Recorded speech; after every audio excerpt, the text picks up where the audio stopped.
रा. चि. ढेरे यांच्या ललितबंध या लेखसंग्रहातून लवकरी यावे सिद्ध गणेशा नावाचा लेख. शाहिराची रसवंती ढोलकीच्या कडकडाटासवे रुमझुमू लागते अन उघड्या मंचावर नक्षत्रांच्या फुलमाळांनी सजलेल्या आकाशाच्या निळ्या छताखाली गणरायाचं आवाहन सुरू होतं. तुम्ही गौरीच्या नंदना विघ्नकंदना वगैरे. गणेश हा गणांचा ईश आहे. समूह मानसाचा देव आहे. मानवी मनाच्या श्रद्धेला फुटलेला पहिला अंकुर आहे. तो मूळचा विघ्नकर्ता आहे, म्हणूनच विघ्नहर्ताही आहे.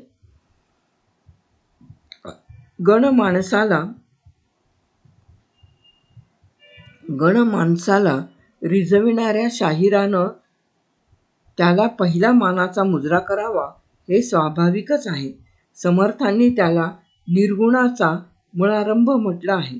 ते अरूपाला पडलेलं रूपरंगाचं पहिलं स्वप्न आहे. प्रथमावस्थेतल्या भयग्रस्त मानवी मनानं शोधलेलं पहिलं अभयाचं आश्वासन आहे. प्रार्थनेनं प्रसन्न होणारं, भक्ताचं भय निवारणारं अभक्तांना भरडून काढणारं त्याच्या दुर्दम्य शक्तीचा दरारा गणमानसानं अव्याहत वागविला आहे अन म्हणूनच प्रत्येक कार्यारंभी ते त्याची प्रार्थना करीत आले आहे. निर्विघ्नं कुरु मे देव सर्वकार्येषु सर्वदा. गणेश हे मराठी मनाचं तर अत्यंत प्रिय दैवत आहे. महादेवाची मनोभावे भक्ती करणाऱ्या महाराष्ट्रानं त्याच्या पुत्राला मनी मुरवलं आहे अन मस्तकी मिरवलं आहे. 7 वाहनांना प्रिय असलेल्या ग्रामगाथा रचणाऱ्या लोककवींपासून गीतारहस्य उकलणाऱ्या नरकेसरी टिळकांपर्यंत त्याच्या गुणसंकीर्तनाचा गजर सह्याद्रीच्या शिखराशिखरावर गाजतो आहे. करुणाला रसराज बनविणारा महाराष्ट्राचा महाकवी भवभूती त्याला देववाणीनं वंदन करतो, तर शांताला शृंगाराच्या माथ्यावर बसविणारा मराठीचा महाकवी ज्ञानदेव त्याला लोकवाणीच्या सुगंधी फुलोऱ्यानं सर्वांगी सजवतो. महानुभावीय कविकुळाचा आज्ञाचार्य म्हणून गाजलेल्या नरेंद्रानं त्याला शेंदुरानं डवरलेल्या गोऱ्या मेरूची भव्य उपमा दिली आहे, तर ज्ञानदेवांनी शब्दब्रह्माच्या सांगसावयव रूपात त्याचं विराट दर्शन अनुभवलं आहे. हे शब्दब्रह्म अशेष तोची मूर्ती सुवेश जेथ वर्णवपू निर्दोष मिरवत असे. असं शब्दब्रह्माचा पुतळा असलेल्या वाङ्मय गणेश ज्ञानदेवांच्या परतत्वस्पर्शी प्रतिभेतून प्रकटला आहे. स्मृती हे त्याचे रेखीव अवयव आहेत. त्या अवयवांवर अर्थशोभेचं लावण्य झळाळत आहे. 18 पुराणं हीच त्याची मणिभूषणं आहेत. पदपद्धतींच्या कोंदणात जडविलेली प्रमेयरत्नं तो ल्यायला आहे. काव्यनाटकांच्या क्षुद्रघटिकांत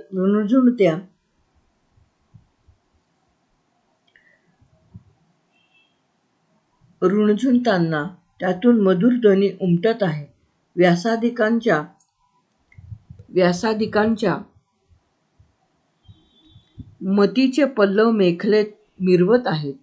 षड्दर्शनांच्या भुजा विविध मतांच्या आयुधांनी युक्त आहेत.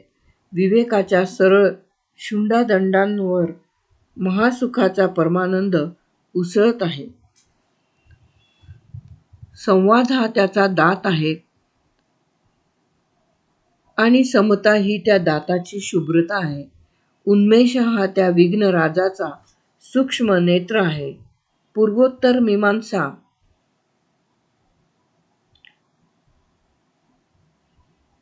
हे त्याचे 2 कर्ण आहेत. प्रमेय प्रवाळानं युक्त असणाऱ्या द्वैताद्वैतानं त्याचं गंडस्थळ बनलं आहे आणि त्यावर ज्ञानमकरंदानं घमघमणाऱ्या दशोपनिषदांच्या सुगंधी पुष्पांचा मुकुट विराजात आहे. ज्ञानदेवांसारख्या विदग्ध प्रकृतीच्या कवींनी गणेशाला आदिबीज म्हणून स्वीकारलं ते बऱ्याच उशिरा. जनजीवनाच्या खालच्या थरातील त्याची अमाप लोकप्रियता ध्यानी घेऊनच 8व्या शतकापूर्वीच्या विदग्ध कवींनी गणेशालाच ग्रंथारंभी नमन केल्याची नोंद इतिहासात नाही, परंतु लोककवींच्या मेळ्यात मात्र तो कोणत्या ना कोणत्या तरी स्वरूपात आद्यपूजा विषय बनलेला होताच. भरत मुनींच्या नाट्यशास्त्रात नाट्यारंभी करायला सांगितलेला विघ्न निवारणांचा विधी हा गणेशाच्या प्रथम नमनाशी नातं सांगणारा आहे. महाराष्ट्रात प्रचलित असलेले गोंधळ भराडासारखे लोकप्रिय नाट्यप्रकार गणवंदनाशिवाय सुरूच होत नाहीत.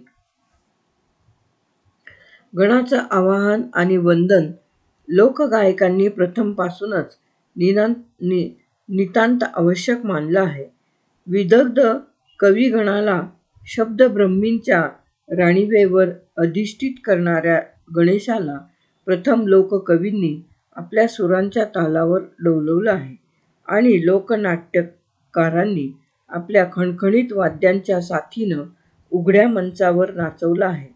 इतकंच काय, दवानं भिजलेल्या अन पारिजाताच्या फुलोऱ्यानं परिमळलेल्या ओल्या पहाट प्रहरी विहंगांच्या कोवळ्या कूजनाच्या साथीनं जात्यावर दळताना गाणाऱ्या लोककवयित्रींनीही आपल्या पहिल्या ओवीचं फूल गणेशाच्या चरणीवरच वाहिलं आहे.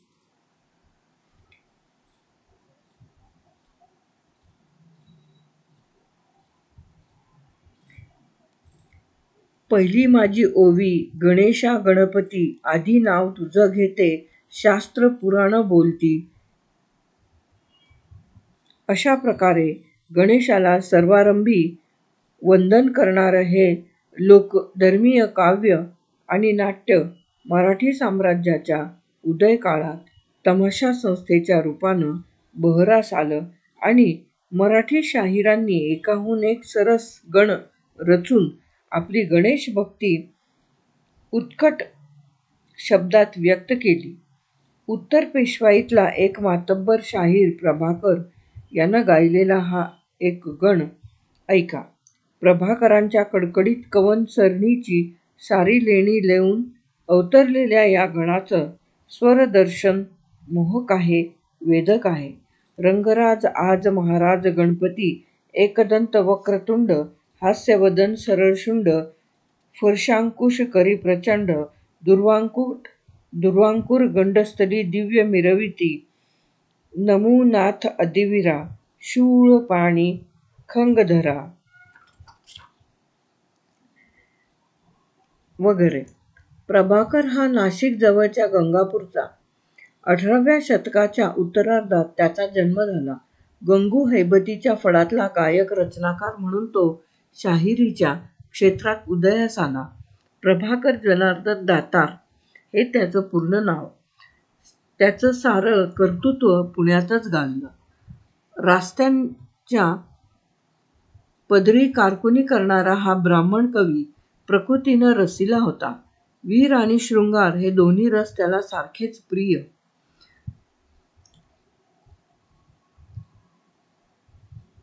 दीनदुनियेचे मुकुटमणी राव, सुचिन्ह मंडित छत्रपती, त्यजुनी सौख्य सुख सेज यथाविधी, सुरेश्वरा परी तेज तपती या शब्दात त्यानं थोरल्या माधवरावांच्या तपस्वी जीवनाचा गौरव केला आहे आणि तेवढ्याच उत्कटतेनं दुसऱ्या बाजीरावाची विलासगाथा गायली आहे. शब्दांच्या ध्वनीतून अर्थाची रुपडी उभी करण्याचं त्याचं कसब विदग्ध कवींनाही लाजवणारं आहे. झिरमिर झिरमिर पर्जन्य बरसे, भर महिना श्रावण अशा लयकारी सुरांनी तो गाऊ लागला की श्रोत्यांच्या कानामनांवर साक्षात श्रावण सरींचा शिडकावा सुरू होतो अन कोवळ्या अर्थात उन्हाच्या किनारलेल्या त्या शब्द सरींचा ओलावा हवा हवासा वाटत राहतो. आताच उद्धृत केलेला त्याचा गण त्याच्या अर्थगर्भ नादमयी वाणीचा प्रत्यय घडविणारा आहे. त्याचा गणेश रंगराज आहे. रंगभूमीचा अधिष्ठाता देव आहे. डकाराच्या आवृत्तीनं केलेलं त्याचं आवाहन ढोलकीच्या साथीशी संवादी आहे. आता पहा कविराय राम जोशीचं गणगायन. वदनी श्री विघ्न विनायक गावा, हृदयी वागावा.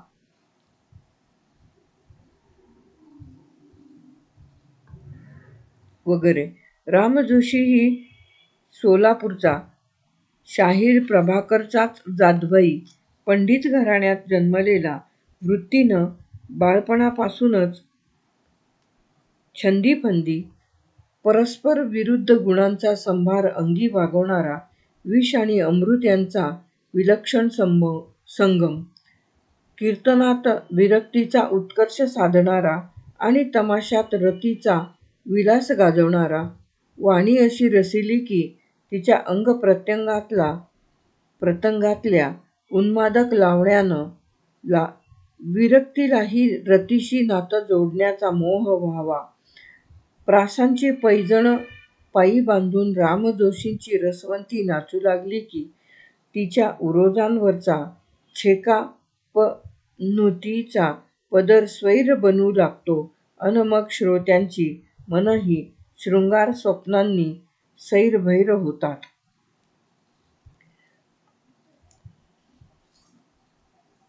अंबर गती परी पयोधरांते रगडूनी पळतो दुरी. काय हा धीट म्हणावा तरी, हा नंदाचा बाळ काय गे, सांग कन्हैया हरी, नव्हे गे मारुत मेघोदरी. अशा कवनांनी जडणघडण करणारा हा कविराय जेव्हा गणेशाला आवाहन करू लागतो तेव्हा तो रंगराज आपली तुंदील तनू आवरीत नि पटकणारी पावलं सावरीत रंगणी अवतरतो. त्याच्या नृत्याच्या लयीत शुंडा हलते, कानांची कुंडलं डोलतात आणि सुमंडित भुजदंडाची मोहकता क्षणोक्षणी जाणवते. गणेशाबरोबरच अन्य अनेक देवतांना रंगणी येण्यासाठी आवाहन करणारा कविराय राम जोशीचा हा आणखी एक गण ऐका. महाराज गौरीनंदना, अमरवंदना, दैत्यकंदना हे मंगलमूर्ती, ठेवी कृपादशी एकदंत दीनावरपूर्ती. वगैरे वगैरे. कविरायांनी या गणात गणेश, विष्णू, शिव, सूर्य आणि शक्ती या पंचायतनाला आवाहन केलं आहे. जो गौरीचा नंदन आहे, ज्याला अमरांनी वंदन केलं आहे आणि ज्यानं दैत्याचं कंदन केलं आहे, असा मंगलमूर्ती गणेश कविरायानं रंगारंभी वंदिला आहे. कवी भ्रमर बनून विष्णूच्या चरणकमळी वास करण्याची आस बाळगीत आहे. शिवाच्या दिव्य जटेतून उसळणाऱ्या उदक उमाळ्यात न्हाऊन निघायला उत्कंठित झाला आहे. सूर्याच्या देदीप्यमान किरणांनी दृक्तांचं हरण होण्याची कामना धरीत आहे आणि शक्तीचं आपल्या कैपक्ष घेऊन आपल्याला तारावं अशी तिची प्रार्थना करीत आहे. समन्वयशील मराठी मातीत घडलेल्या कविरायाच्या मनाला दैवताचं द्वैत अमान्य आहे. विभिन्न नामरूपांनी भक्ताच्या भावनांची धणी पुरवणारी दैवत ही एकाच परमतत्त्वाची आविष्करणं आहेत असा त्याचा विश्वास आहे. म्हणूनच तो समान श्रद्धेनं त्या सर्वांना आवाहन करीत आहे.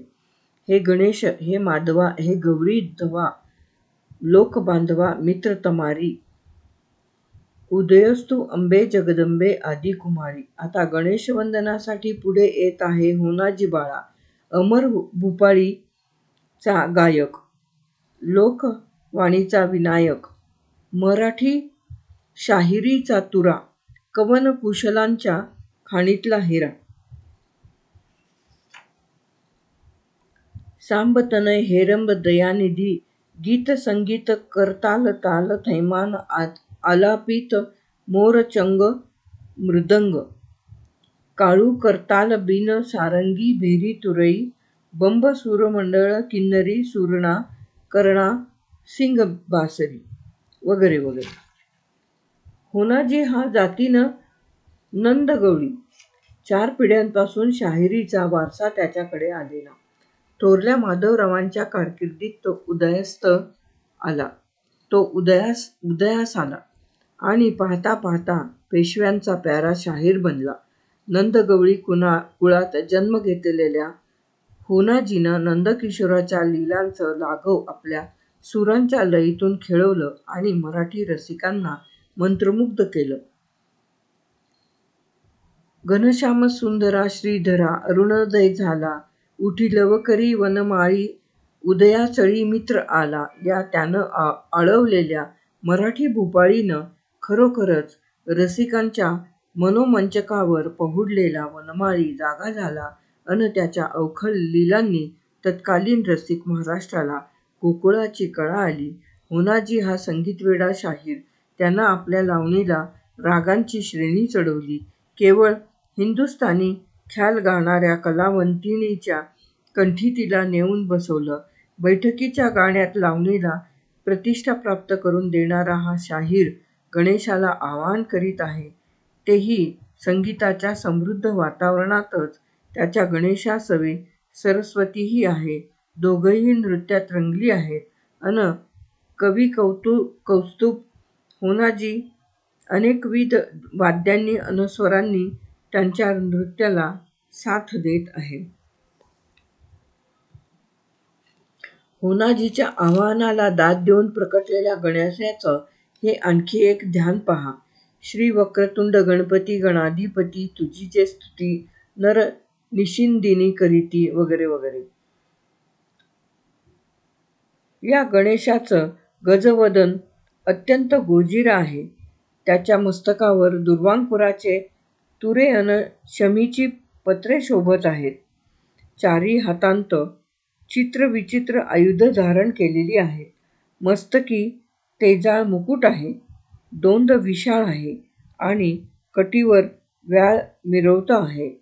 कासेला पितांबर कसलेलं आहे. कानी मकरकुंडलं तळपत आहेत. मुकुटावर चंद्राची सुढाळ कोर विराजते आहे. मृगमध मुकुटा तळवटी झरतो आहे अन केशरी उटी सर्वांगी परिमळते आहे. या रूपाच्या लावण्यानं कविहृदय मोहून गेलं आहे. नक्षत्र नाभी जसा, दंत मुखी तसा, सुशोभित कसा, सुमुक्ताभरणी, गजवदन बहुमंडित शुभ्र प्रवर्णी, असा हा सर्वांगी शोभायमान गणेश बुद्धीचा दायक आहे, सिद्धीचा नायक आहे, विघ्नांचा विनायक आहे आणि म्हणूनच होनाजीसारखे अनेकानेक स्वरधुरंदर कवी त्याच्या कीर्तीचे चिरंतन गायक बनून राहिले आहेत.